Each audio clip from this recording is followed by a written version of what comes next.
Robert Ménard, bonjour. Bonjour. Bienvenue dans la matinale de CNews. Une mesure de couvre-feu généralisée à 18h risque d'être annoncée ce soir à 18h justement par Jean Castex. C'est une bonne mesure. Est-ce que vous allez évidemment vous y conformer à Béziers et est-ce que au niveau national, elle est importante ? Chez moi, dans l'Hérault, elle est nécessaire. Honnêtement, les chiffres se dégradent jour après jour. C'est une bonne idée.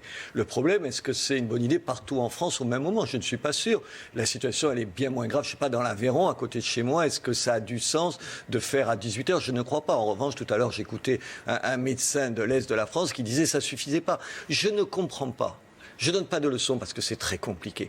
Mais je ne comprends pas qu'on nous dise d'un côté, on va demander aux élus leur avis, voir un peu ce qu'ils en pensent. Et quand il s'agit de nous le demander, en nous disant est-ce que vraiment c'est dans tel département une bonne idée, on ne nous le demande plus. Je ne comprends pas. Honnêtement, je ne comprends pas pourquoi M. Castex n'applique pas la règle qui s'était fixée, associer les élus. Alors oui, il ne l'a toujours pas fait. Il nous a pas consulté à aucun moment. Bien sûr que non. Moi, je vais apprendre comme vous, ce soir à 18h, j'attends, on est tous à attendre ça. Non, peut-être qu'une heure avant, le préfet daignera m'envoyer un SMS pour me dire on est concerné par telle ou telle mesure. Et c'est pas comme ça qu'il faut faire. Il faut pas nous demander notre avis surtout. Mais là, il faut prendre à tâche, écouter les élus qui connaissent. Puis les chiffres, ils sont pas les mêmes partout. Les Français sont résignés. On a un sondage IFOP fiducial pour CNews qui dit que voilà, ils s'attendent 52% au couvre-feu, confinement allégé en plus 43%. Encore une fois, c'est un confinement qui ne dit pas son nom, ce couvre-feu à 18h. Et ça commence à y ressembler, mais en même temps, c'est pas tout à fait la même chose. Je serais de mauvaise foi de faire ce procès-là, parce que dans des villes de province, on n'est pas à Paris, on est dans une ville de 80 000 habitants, les commerces, à 18h, c'est pas une catastrophe, ils partiront une demi-heure avant. Donc, j'espère qu'ils en tireront comme leçon à la veille des soldes d'ouvrir entre midi et 2. Mais ça, c'est une autre affaire, et c'est vrai dans toutes les villes de province. Oui, non, je pense que c'est acceptable. Moi, j'y suis favorable chez moi, et je comprends que les Français sont résignés. Mais attendez, on peut pas en même temps ne rien faire. Et puis comme les vaccinations, ça traîne, quand on sera tous vaccinés, ça se posera dans d'autres conditions. On y arrive à la vaccination. Un mot des écoles. Est-ce qu'il faut tout faire pour ne pas fermer les écoles ? Ah, c'est une catastrophe, fermer les écoles. Là, c'est une autre chose. D'abord parce que ça désorganise tout. Tenez, vous êtes maman, moi je suis père. Si vous avez des enfants, comment vous faites ? Comment vous faites s'il faut les garder à la maison et tout ? Non, ça c'est un vrai problème. Et en plus, alors je sais plus parce que j'entends une chose et l'autre. Si j'en crois un certain nombre de médecins, c'est pas par là que les choses passent. C'est pas les enfants qui sont porteurs de ça. Et surtout, ils sont peu victimes. Écoutez, pour l'instant, il faut limiter les dégâts sur le terrain économique. Et il me semble que le couvre-feu à 18h dans un certain nombre de départements, en tout cas, c'est une première bonne mesure. Est-ce que vous avez des vaccins ? À Béziers, vous avez un centre de vaccination qui est ouvert. Combien de vaccins disposez-vous aujourd'hui ? Samedi. Premier jour d'ouverture du centre vaccinal à Béziers. Je le sais parce que c'est dans la ville et il dépend de la municipalité. Vous savez combien il y avait de vaccins ? Allez. 20 vaccins. 20 vaccins. 20 vaccins. Ah oui. 20 vaccins. Alors, je veux bien tous les débats du monde, mais on commence par nous fournir des vaccins et après on débat. Deuxième remarque, les EHPAD, écoutez, vous les avez entendus, je suppose qu'ici vous avez eu des dizaines de personnes pour vous expliquer, plus ils sont ministres que ça, que la priorité c'est les vieilles personnes. Et on a raison et tout ça. À Béziers, en dehors de l'EHPAD, de l'hôpital et du centre de longue durée de l'hôpital, il y a des EHPAD, 2 EHPAD municipaux et des EHPAD privés. Je vous dis, on n'a pas eu un vaccin, madame. On aura les premiers vaccins pour les EHPAD de la ville municipaux le 20, c'est-à-dire mercredi prochain. Attendez, mais qu'est-ce qui se passe ? Pourquoi on n'a pas ça ? On ne peut pas m'expliquer en même temps que c'est la solution, et encore plus pour les vieilles personnes, et en même temps ne pas nous donner le vaccin. On n'a eu aucun vaccin. Comment vous l'expliquez ? Mais j'en sais rien, moi. Je sais pas. Ou on les a pas, ou c'est le foutoir, ou c'est la pagaille, ou on dit des choses et c'est pas vrai qu'on les a. Je n'en sais rien. Écoutez, remarquez, en même temps, je me méfie. Je fais pas, encore une fois, je donne pas des leçons aux gens, mais quand même, sur les masques, on nous a raconté des cracks. On nous expliquait que ça servait à rien, c'est parce qu'on les avait pas. Moi, quand j'ai voulu faire prendre des tests, vous savez, dans les écoles, en disant ça rassurera les parents et le corps enseignant, on m'a dit ça sert à rien. C'est peut-être qu'on ne les avait pas. Et là, peut-être que c'est la même chose. Je n'en sais rien. Je constate que les EHPAD de ma ville, il y en a 2. Il y a 180 personnes au total, 180 vieilles personnes qui sont abritées dans ces 2 EHPAD. Je n'ai pas pu en vacciner un seul.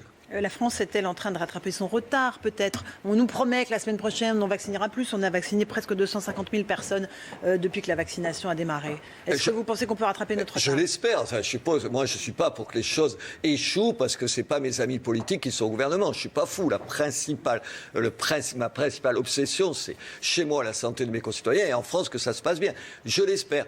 Honnêtement, quand je vois la situation à Béziers, les retards et tout, je m'en inquiète. Est-ce que ces retards à répétition qu'on a eu au cours de la pandémie mettent en lumière le déclassement de la France? Bien sûr. Nous n'avons pas de fabrication de vaccins français actuellement, alors que d'autres pays, évidemment, il y a on a découvert, j'ai découvert, enfin vous le saviez peut-être, mais moi je ne savais pas qu'un certain nombre de médicaments de base, on les fabriquait plus chez nous. C'est un vrai problème. Moi, j'ai pris contact avec Sanofi. Sanofi, vous les connaissez, ils sont à côté de chez moi, quoi, à Montpellier. Je leur ai dit, ils veulent revenir en France. Mais venez à Béziers, revenez. En plus, ça fait de l'emploi. Vous savez comment on a payé ça? Nous, ma ville était une ville industrielle. C'est un désastre du point de vue de l'industrie. Pas totalement, parce qu'on en a encore quelques-unes. Mais ça a été un déclassement. Il ne faut pas accepter ça. Montebourg avait raison sur ce point. Je le cite à dessein parce qu'il n'a pas mes opinions. Mais je me fous de savoir quelles sont les opinions politiques de quelqu'un s'il dit quelque chose de juste. Il s'est battu pour le Made in France, il avait raison. Sauf qu'on ne l'a pas écouté, y compris pas ses copains de gauche. Bien sûr que c'est la bataille. Et l'élection présidentielle, elle se jouera sur cette question-là, je vous garantis. Pas d'autoflagellation pour demander hier le Premier ministre Jean Castex. C'est ce qu'on est en train de faire, se dire qu'on est mauvais, nous les Français, on est un pays déclassé. Mais non, il suffit d'avoir de la volonté. Moi, je ne suis pas pour dire on est déclassé à vie. Il faut de la volonté. Et puis, il ne faut pas, comment vous dire, que l'idéologie, elle prime sur le reste. Pourquoi je dis ça? Parce qu'on a tellement été contre les frontières. Il y a le débat pour ou contre les frontières. Moi, je suis plutôt favorable, vous en doutez. Mais quand un point de vue idéologique, une idée, est capable d'oblitérer la réalité, c'est-à-dire de gommer la réalité, mais c'est de la folie. C'est pour ça que je suis tellement opposé aux partis politiques et à toutes ces idéologies-là. Parce que le bon sens, c'est aujourd'hui de se dire il faut faire revenir un certain nombre d'industries en France, donnons-nous les moyens. C'est le bon sens, c'est pas de droite ou de gauche, on s'en fout de la droite et de la gauche. Un mot de l'insécurité qui est toujours extrêmement présente dans notre pays, voire en augmentation. À Grenoble, on a appris que la municipalité a préféré fermer une crèche après de nombreuses menaces de mort de la part de dealers qui avaient pris leur quartier dans la chaufferie de la crèche qui accueillait des jeunes enfants. Encore une fois, c'est un renoncement. Bien sûr, c'est un renoncement, mais ce n'est pas propre à cette ville, je vous le dis. Je vais vous raconter. J'ai vu le sous-préfet, c'est-à-dire le représentant de l'État chez moi, m'expliquer, je vais le citer, au moins ce n'est pas une phrase en l'air, m'expliquer que la présence de policiers municipaux dans certains quartiers lors du Ramadan, comme nous on a les policiers tout le temps, c'était une, madame, provocation. Je ne savais pas que la présence de la police était une provocation. Et dans les quartiers difficiles, et nous on a des quartiers difficiles, mais bien sûr que l'attitude de l'État, c'est nous demander de ne pas y aller, madame. Nous, pour aller dans certains cas, nous, la police municipale, pour aller dans certains quartiers de Béziers, il faut qu'on ait l'autorisation du sous-préfet. Vous avez bien entendu ce que je vous dis, l'autorisation. Vous voyez, je vous appelle à minuit, monsieur le sous-préfet, je vous réveille, est-ce que vous allez me donner l'autorisation de venir? Hier, les types, ils ont le temps de partir et de régler leur affaire. Mais là, on parle d'une crèche à Grenoble, c'est la crèche qui ferme. Mais c'est pareil, c'est un renoncement. Je vous donne ces exemples pour vous dire que ça ne m'étonne pas. Ça ne m'étonne pas qu'on renonce. Et en plus, j'entendais ce matin un policier, attendez, en même temps, moi, je ne jette pas la pierre à la police. Là, je jette la pierre à ceux qui donnent des ordres à la police. En plus, attendez. Quand les mêmes types, vous les retrouvez 6 mois après, de nouveau condamnés, comment vous expliquez qu'on voit des gens, on arrête des gens qui ont 20, 30, 40, 50 condamnations sur leur carnet? 50 condamnations sur leur casier judiciaire. Ça veut dire qu'ils sont libérés aussi secs. Et ça, c'est vrai, ça a un effet épouvantable sur la police qui se dit « Eh merde, à quoi ça sert d'aller prendre des risques ?» Parce que c'est prendre des risques d'aller dans un certain nombre de quartiers. Comme à Aulnay-sous-Bois, où 2 policiers ont été agressés. Exactement. Où chaque jour, des refus d'obtempérer. Il y a eu aussi cette rêve partie en Bretagne qui a duré plusieurs jours. La stratégie des forces de l'ordre a été de ne pas intervenir pour ne pas faire de blessés. Il y a eu 2000 verbalisations, a précisé Gérald Darmanin, des arrestations et 4 mises en examen. C'est suffisant pour vous? Mais bien sûr que c'est pas suffisant, mais je comprends ce qu'est la situation. Regardez, aujourd'hui, dès qu'il y a des gens en moto qui circulent sans casque et tout, la police, qu'est-ce qu'elle fait? Elle se dit, si j'essaye de l'arrêter, et si ça tourne mal, qui on va montrer du doigt? Qui on va montrer du doigt? Le gamin qui vient de faire je ne sais plus quoi, qui roule sans permis, à moto, sans casque, ou moi, qu'on m'accusera de ne pas avoir pris un certain nombre de précautions. Lui, bien entendu. Et on est exactement dans cet état d'esprit-là. Aujourd'hui, attendez, c'est pour la droite aujourd'hui ici, enfin la gauche, mais ça, je sais pas, d'ailleurs, je ne sais même plus, vous voyez, j'hésite, je ne sais plus si c'est la droite ou la gauche, M. Macron. Mais M. Hollande, c'était pareil, c'est la même chose. Les policiers sont tétanisés, tout le monde est tétanisé, à l'idée qu'une bavure arrive et que vous êtes montré du doigt. Et pardon, les médias, une partie des médias, je ne m'adresse pas à vous, spontanément, les élites, spontanément, pour qui ils prennent position? Pour le voyou ou pour le policier? Pour qui on prend position? Pour le voyou. Un mot de la Cour de cassation qui a confirmé la condamnation de l'ex-présidente du syndicat de la magistrature pour injure publique dans l'affaire du mur des cons. Vous étiez plaignant dans cette affaire, vous vous félicitez de cette décision de justice, j'imagine? Bien sûr, alors je m'en félicite et en même temps je m'en inquiète. Féliciter pour ça, parce que je m'inquiète pourquoi? Parce que chaque fois maintenant, si je suis demain entendu par un magistrat, il faut que je me demande s'il est au syndicat de la magistrature et si je vais être interrogé, jugé de façon équitable. C'est ça le problème. Au-delà de... Bien sûr que ça vous agace d'être traité de con et d'être sur un mur de ce type-là. On était beaucoup d'ailleurs, et beaucoup de journalistes, je vous rappelle aussi, et pas que des hommes politiques. Mais le problème, c'est ça. Aujourd'hui, est-ce qu'il est acceptable que des gens soient autant de partis pris? Et quand j'entends cette dame expliquer « Ah, mais c'est pas pareil, on est citoyen, on a des idées, mais quand on rentre dans votre cabinet, on est là d'un coup, limpide, on n'a plus d'idées. » Mais qui peut le croire? C'est comme les journalistes qui vous disent « J'ai pas d'opinion et ça ne se transparaît pas dans ce que je fais. » Enfin, il faut se foutre du monde pour le dire. Est-ce que Éric Dupond-Moretti, garde des Sceaux, peut être entravé par l'enquête qui a été ouverte pour de possibles conflits d'intérêts entre son action de garde des Sceaux et ses activités passées d'avocat? Il dit qu'il n'a rien à craindre. J'en sais rien. Honnêtement, je n'ai pas parlé du dossier.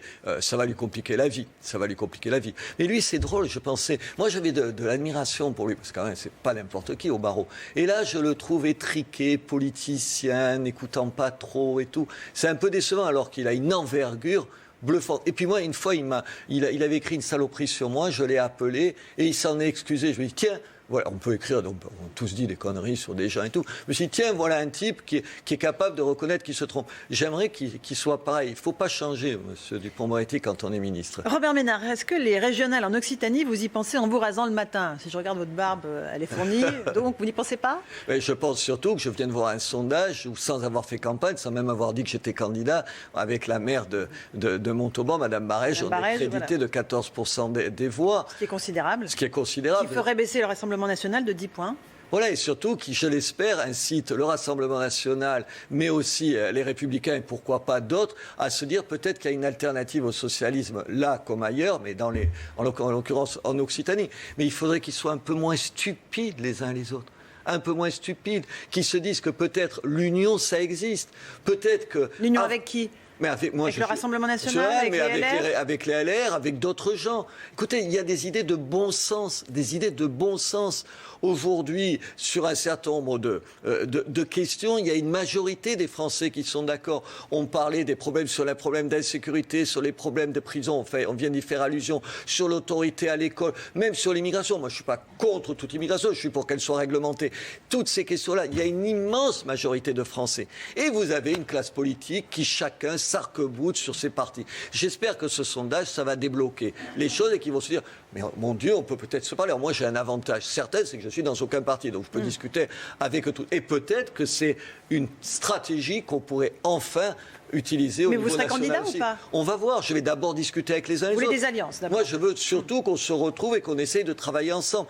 Pas pour moi, pas pour eux, mais juste pour les gens qu'on est censé défendre. Si une fois on s'oubliait un petit peu et on pensait aux gens pour qui on est, dont on est normalement les porte-parole, en tant que quoi on dit qu'on est ça.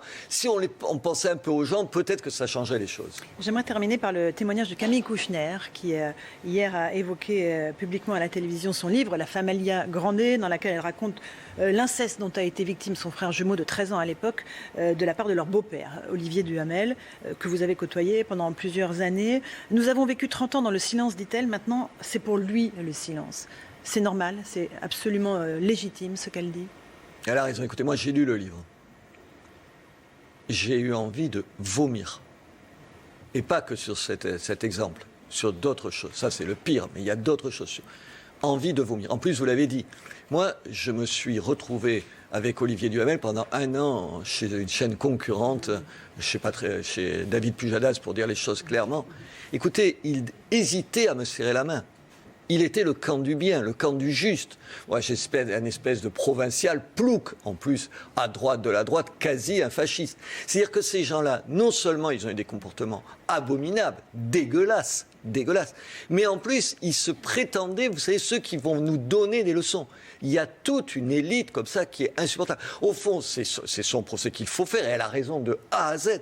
Mais c'est le procès de tout un tas de gens et d'une génération. Qui a cru qu'on pouvait tout faire, qu'on pouvait se comporter, que la liberté, que son ego, ses envies, ses souhaits, ses pulsions, elles passaient avant tout le reste. Non. Pas avant les enfants. L'inceste est une abomination. C'est une abomination et rien ne l'excuse. Enfin, je repense à Alain Finkielkraut parce que j'ai de l'estime pour lui. On ne peut pas trouver le début d'un quart, d'un dixième d'excuse à ce comportement-là. À 13 ou 14 ans, quand c'est votre beau-père, il n'y a pas de consentement. Ça n'existe pas. Il n'y a pas d'acquiescement. Ça s'appelle un viol. Et un viol, c'est un crime. Et quand on n'est pas 30 ans après, un crime, ça vous amène où ? Et où est votre place de criminel ? En prison.